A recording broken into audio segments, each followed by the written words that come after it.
What is going on? Okay, welcome everyone. I don't know why it did this.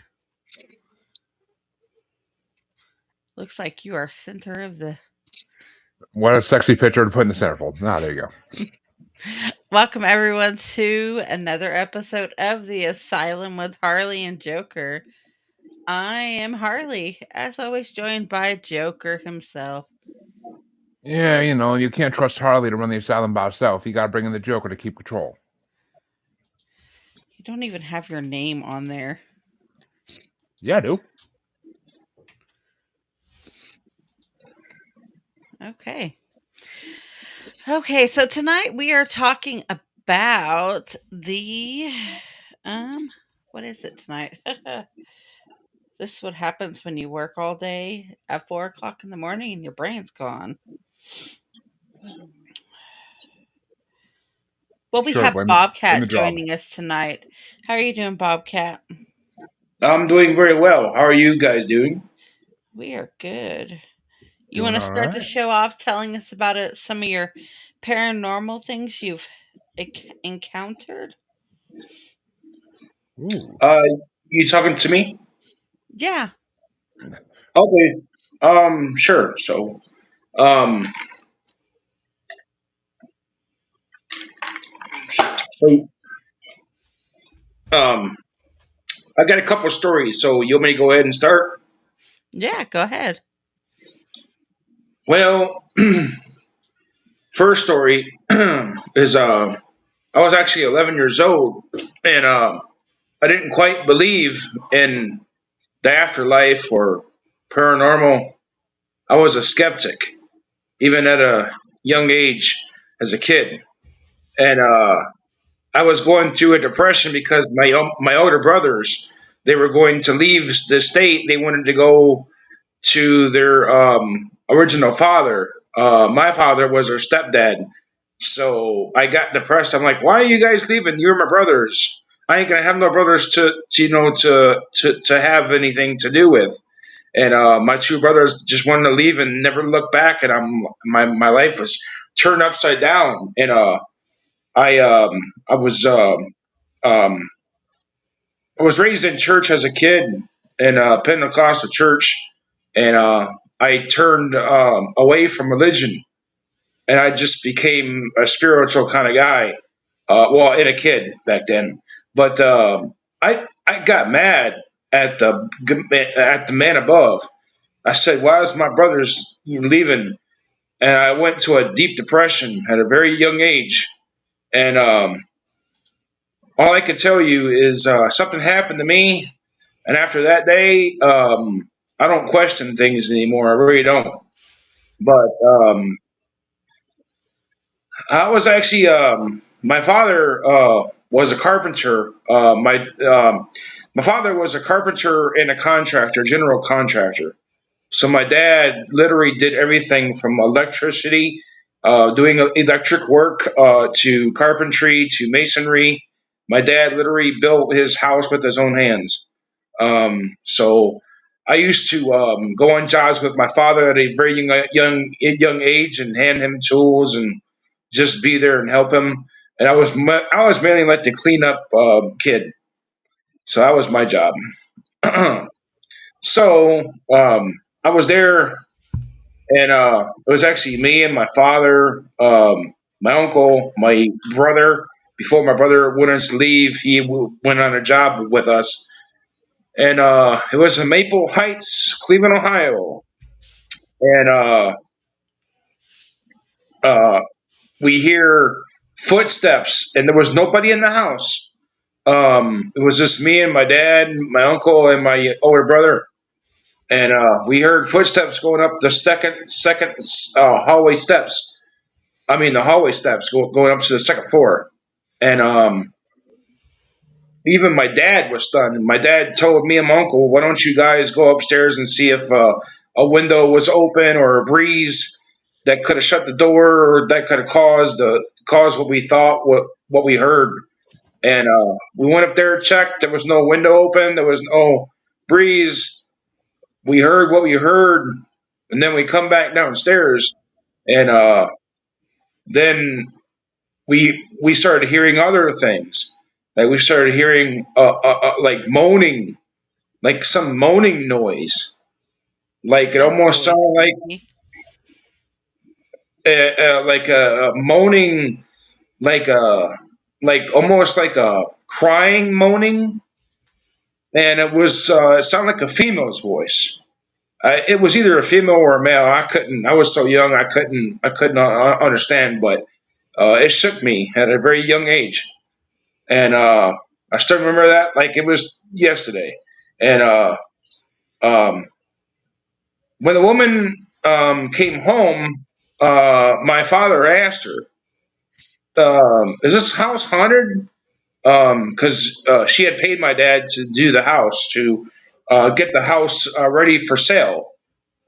And she says, actually, my father passed away here.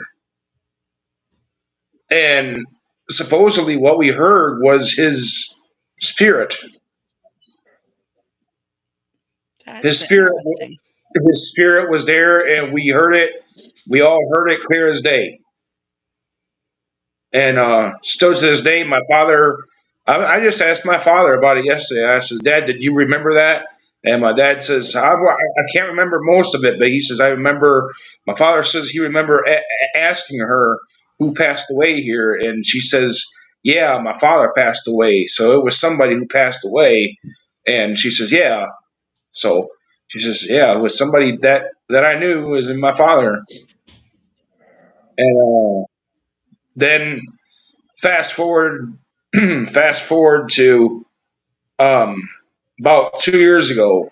Um, 2 years ago, I had my uncle's ashes, and my uncle got cremated. And my mom asked me if I wanted my uncle's ashes. It's my mom's brother, and I was very close to my uncle, very close to him. And so I got his ashes, and the second day that I had his ashes, I have a wait. Let me go grab it. Hold on, wait.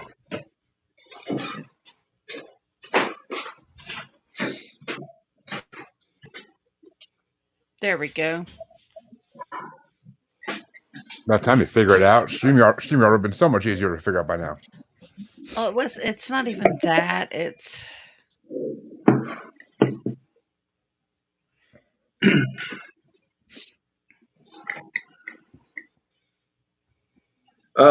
Can you still see me? there we Yeah, go. Where's my? you had it towards the camera the first time. Yeah, we The first saw way you you. had it. Oh, okay. Can you see this picture frame? Yes. Yeah. So there's a little picture down here. You can't hardly make it out, but this is my uncle and me when I was a kid. Can you guys see it? Yeah. Yep. So the second day when I had my uncle's ashes, this picture was in my bathroom, right? Now I'm Mhm. gonna show you. I'm gonna show you what had happened. His picture was moved out like this. It was it was moved out, and I thought something's going crazy. Maybe I'm hallucinating or something. So I slid his picture back in. I put it back in place. Next morning, I came back in the bathroom, and then again, it was just like that.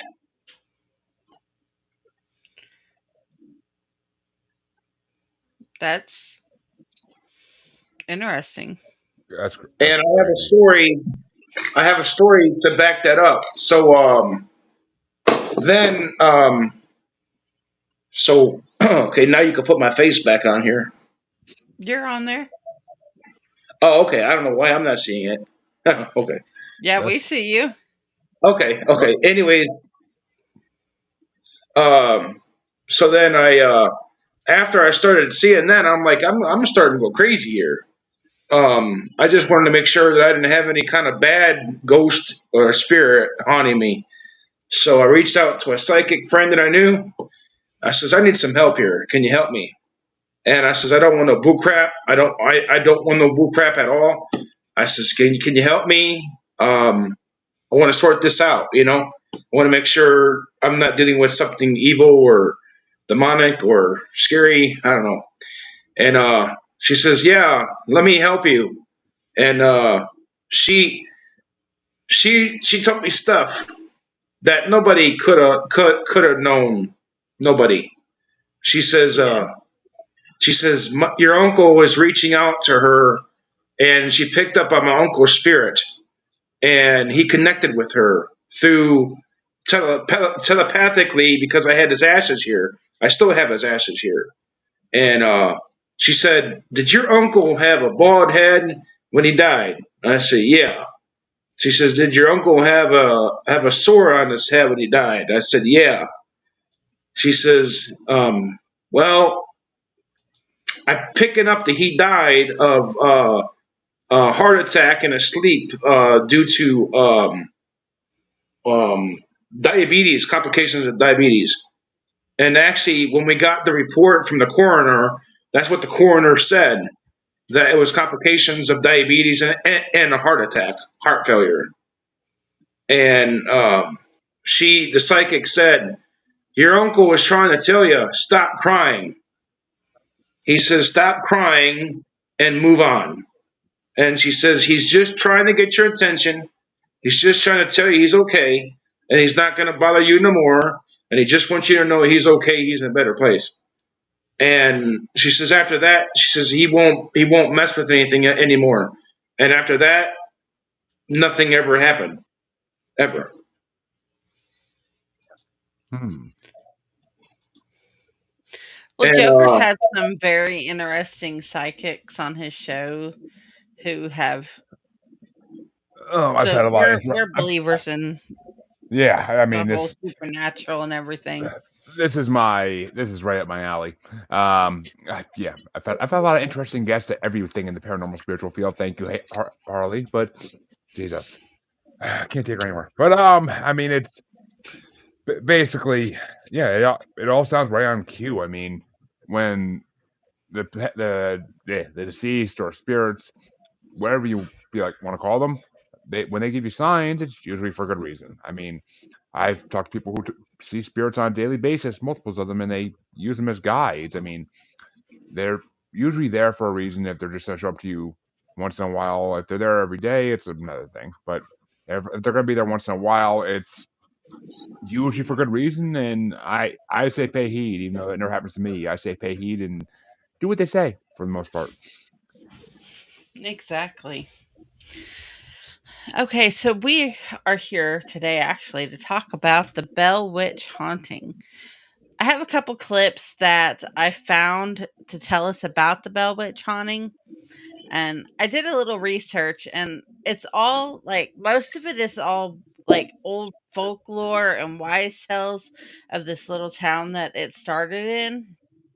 But it's very interesting because of the fact that it could be very much true on the same aspect of it.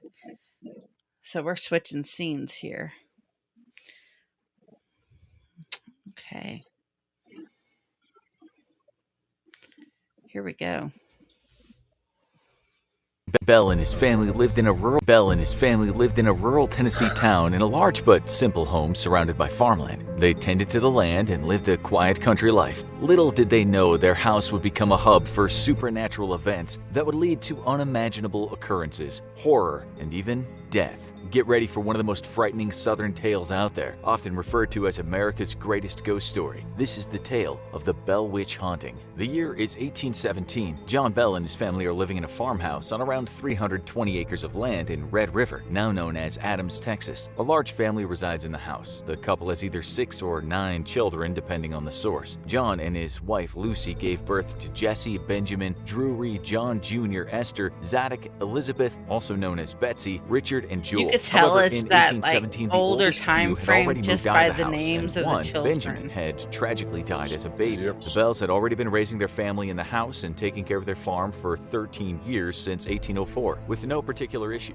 But all that was about to change. One day, John Bell was taking a walk out in the fields carrying his trusty rifle with him. He spots something odd out of the corner of his eye. Looking over, Bell sees a large animal sitting in a corn row, which looked almost like a dog, with the only difference being it had the head of a rabbit. Taken aback and sufficiently disturbed by the sight, Bell fires his gun at the animal several times, which runs away. He returns to the house disturbed, but still believing he must have made some sort of mistake, that his eyes had deceived him. So John puts the strange occurrence out of his mind and sits down to dinner. Little did he know, the bizarre incidents are only the beginning. That same night, the entire Bell family starts hearing noises all around the house, alternating between what sounds like scratching and someone beating on the wall outside. The sounds continue throughout the night. A few times, the Bell parents and the older sons run outside to try and see if they can catch the person behind the sounds, but to no avail. Every time they run out, there's no one there. Over the next few evenings, the intensity and frequency of the sounds increase, with the beatings getting so loud that children are unable to sleep. But then one evening, the sounds move inside. The younger Bell children wake up one night to tell their parents it sounds like rats are gnawing at their bedposts. As you might have guessed, there are no rats anywhere to be found. As if the sounds of invisible rodents weren't enough to keep someone awake, an invisible force starts yanking bed covers off the children and tossing their pillows aside. It seems whatever this malevolent force is, it's only getting stronger.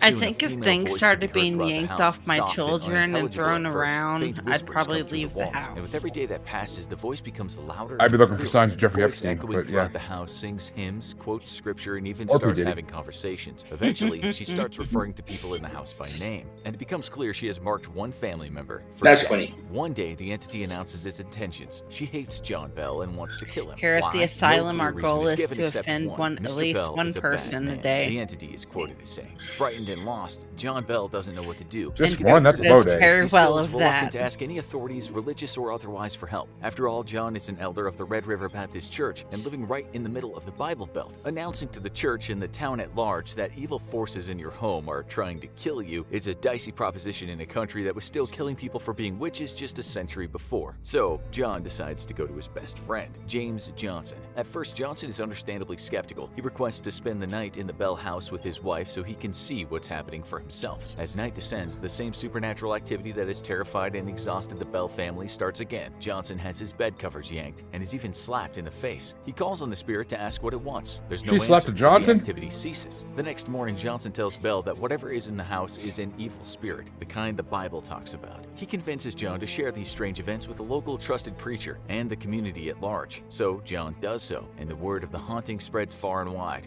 Unfortunately, the more attention is brought to the evil force inside the Bell home, the stronger it seems to grow. Neighbors and even those just passing through come by to try and figure out what the spirit is, to call on it, or make it disappear, and each interaction yields a different response from the entity. One phantom response goes, I am a spirit. I was once very happy, but I have been disturbed and made unhappy. I am the spirit of a person who was buried in the woods nearby, and the grave was disturbed, my bones disinterred and scattered, and one of my teeth was lost under this house. I am here looking for that tooth. Some locals checked the Bell farm and confirmed that there were burial mounds present on the grounds, Native American burial mounds to be specific. Another time the spirit said it was a spirit from everywhere, heaven, hell, the earth, am in the air, the houses, any place at any time, have been created millions of years. However, the explanation neighbors stuck to the most, and the one that gave the spirit its name, was the spirit's confession that it was Kate Batts. Batts was a neighbor of John Bell's, and already viewed with suspicion throughout the town for behaving in strange ways. Though, given that this was a woman in the 1820s, the strange ways might have been things like reading or wanting to vote. Batts' brother-in-law Benjamin had a business deal with John Bell go south at some point in the past, a dispute over the sale of a slave. So, no one involved in the story was a great human being. Over the years, local people twisted facts and said the dispute was between Kate and John Bell instead. Kate, of course, vehemently denies any accusation that she's involved in witchcraft or responsible for the spirit in any way. Thankfully for her, the local community had become just progressive enough to not execute her over the accusation of witchery, though many of them still stuck to calling the ghost Kate. However, the idea that a witch is involved sticks throughout history, hence the Bell witch haunting. Besides killing John Bell, the entity haunting the Bell home had another big objective in mind. She seems to focus a lot of her aggression and violence on another member of the household, the youngest daughter, Betsy. Betsy would get scratched, slapped, and hit by the ghost constantly. Strangely enough, You the guys ghost had believe a in the specific problem Mothman? with Betsy. She did not want Oh Betsy to marry God, her yes. childhood sweetheart and current fiance, Joshua Oh, Gardner. Killing a family member is one we thing can for get a into that ghost in a to bit. threaten, but being 100%. against a specific marriage match is Why would you incredibly keep strange. your The repeated children in threats the from the witch house when against they're the being marriage lead Betsy to the scratched brink of madness. and She eventually meets up with Joshua outside the house and tearfully tells him she I cannot feel like marry him. this is As an a witness excuse to for the what the violence parents and are rage doing. the entity in her house was capable of, Betsy cannot Yeah. risk her own family's safety. In the midst of all this, a future U.S. president, then general, becomes so intrigued by the Yeah, tales of I'd the be haunted, taking he my decided kids to out. venture to the town of Red River himself. 3 of the Bell's sons had fought under 100%. him, and he had caught wind of this strange story. So in 1819, okay, we're going to leave that video because it's kind of upsetting at the fact that they left their children in the house with them being scratched and hit and smacked. And me Yeah, personally, I wouldn't be leaving my children in the house after that. this is back in the day when a kid would get taken by some stranger and they would just be like, "Oh, he's gone forever. Time to make another one." Like they didn't even do any police work or anything. It just freaking like it is what it is. Like, oh, nature killed them. Well, they did say there was anywhere from 6 to 9 kids depending on who you asked, because they weren't exactly sure how many kids they had because, well, the spirit was killing them off. Yeah, I mean Yes, it's Jeremy's big into the Mothman and all that. cryptids are the shit. But I mean, it's basically the idea that I mean, Mothman, whether you think he's an extraterrestrial, whether you think he's an angel, or any of those types of things, I mean, I don't know why I'm saying he, but no matter what you think it is, it 100% exists. And I personally think it's a preteller of doom. I go with the angel aspect of it more than anything, or heavenly being, because I don't believe in angels technically. Well, I don't know, I kind of do, but I mean, what do you think of the Mothman? Bob, I think he's asking you what you Oh think. yeah, I'm asking Bob. I don't Harley doesn't know shit about anything about Mothman. I don't Oh, think. sorry. Harley um, don't. I believe in the Mothman. I would say the same thing. I think it's something to do with doom because all the stories are leading up to it shows itself when something bad's about to happen. Yeah, I mean, I actually interviewed a young man who saw Mothman in the early 2000s, I think it was, or early 90s in Massachusetts, like in a small town in Massachusetts, and it was the most one of the most obscure Mothman stories I've ever heard because it just didn't seem. It seemed there was nothing he was warning about really. It wasn't a significant time in history, but so I mean, he said it was Mothman. I was thinking maybe he saw something else similar, but I really couldn't think of anything else at that moment besides, you know, the common answer of everything's demons. But I hate that answer, so I try not to use that. Yeah.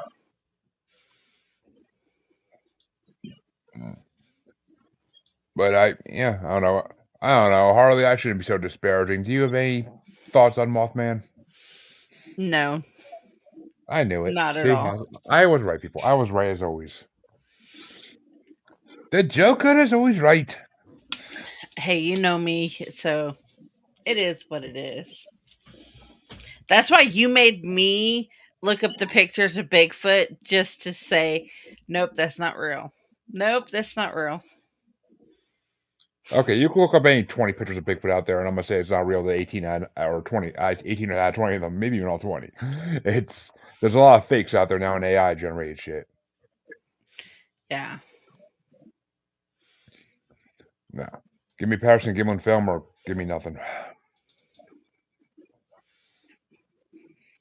But what else you got on the Bale Witch? Because this is actually one of my favorite topics. But I have another clip. Hold on, my webcam is trying to. I need to turn off autofocus. I hate when it does autofocus. Oh, that didn't help anything. Okay.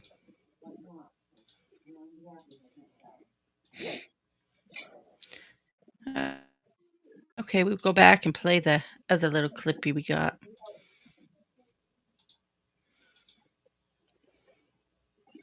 This one was actually a better video than that other one. There are many places which harbor darkness, otherworldly entities that live in the shadows, watching and stalking until the time is right. This is a story about one of those such places that housed a violent and terrifying entity.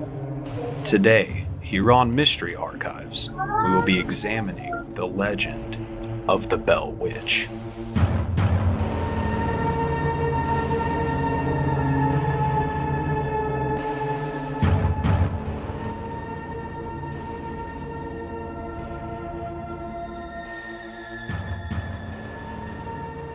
In the early 1800s, a man named John Bell moved with his family from North Carolina to Red River, Tennessee. He purchased some land and a large house for his growing family, and over the years acquired more land for a total of God, that 328 picture's so acres. old looking. During those years, Bell was not only busy with his family and his local community church, but was also hard at work clearing fields to make them viable for planting crops. One day, in 1817, John Bell was inspecting one of his cornfields when he encountered a strange-looking animal sitting in the middle of a corn row. As he walked closer, he stopped dead in his tracks. He had never seen an animal like this one. It had the body of a dog, but the head of a rabbit. He shot several times at the animal, but it seemingly vanished. Although creeped out, John dismissed the event and continued Okay, on well, with this his one's day. actually just saying He and his basically what family the other sat one down did. and had dinner, and then shortly after Yeah, that, if anyone actually wants some good entertaining information on the Bell Witch, you should check out the Small Town Monsters documentary they did on it, where they filmed on scene as well, and it is very well done. Unlike these YouTubian frauds who try to be good with paranormal videos but are just hacks reading off Wikipedia. Yeah, because I could sit here and read off Wikipedia all day long. When you were playing that video, was we supposed to hear it? Yeah, should be able to. For some reason, I didn't hear nothing Oh, or see anything. Sometimes it does that when you're on a phone. It doesn't want to load. Oh, so I should like use my laptop. Oh, yeah. you're good. Usually, yeah. I mean, you're good either way, but usually, if you actually want to see things, a laptop usually is the best way with these type of streaming services. StreamYard is the same way with phones; it doesn't do everything. Oh, okay. Yeah, it limits what you could do from a phone. Well, next time I know that, I use my laptop. I mean, there's a long history of the Bell Witch. So if you guys want to look it up, you can. And there's a bunch of movies based on it. Like they did the Blair Witch Project is supposed to be it's based in that area. And then there's Bell Witch Haunting, and then American Haunting, and then Bell Witch the movie, the Bell Witch Legend, the Bell Witch Haunting, and as of here recently, the Mark of the Bell Witch. And that's a documentary. I'm pretty sure that's a Small Town Monsters one, but Well, it's from Seth Breedlove. yep, that's Small Town Monsters. But they're all on there, and guys, you should check it out. It looks pretty interesting. I've actually looked up a couple of these movies and checked them out. I like small town monsters. Yeah, they're freaking awesome. They do a lot of great stuff in the paranormal field. Heck yeah. I've talked to a couple of them on my show. Mark Matsky and Alexander Petikoff, if I'm not mistaken. What's his last name? I don't think. But I've had a couple of them on. Seth Breedlove is my goal, but I haven't been able to get him down yet. We have somebody watching us. Hello, viewer, whoever you are. Damn stalkers. Well, they're watching from Twitch, so I don't know if they could comment on Twitch or not. Well, if they stopped twitching me, they would. Okay, guys. Well, I'm going to call it a show tonight. Check us out Friday night as we do part 2 of our South Park bracket. This is Oh going boy, to oh boy, oh be boy, oh boy, oh boy, oh boy. so fun. Oh, it always is. Well, I had nothing to do with that bracket. That's all Joker there. It was one of the And best brackets we've ever done. Who you kidding? yeah. Okay, guys, we will see you Friday at 9 Eastern for our South Park bracket. As always, don't forget to follow us, like, subscribe, and you know where to find us. We are part of the Parapost Network. Check us out. Guys, tell them where they can find you, Bobcat, if you want them to. Oh, you can find me on Facebook, Bobcat Wong. Okay, look Actually, them up. Bobcat Carpenter. I'm sorry, Bobcat Carpenter. Look him up. He's a pretty awesome guy. We will see you Friday night, guys. Have a good evening.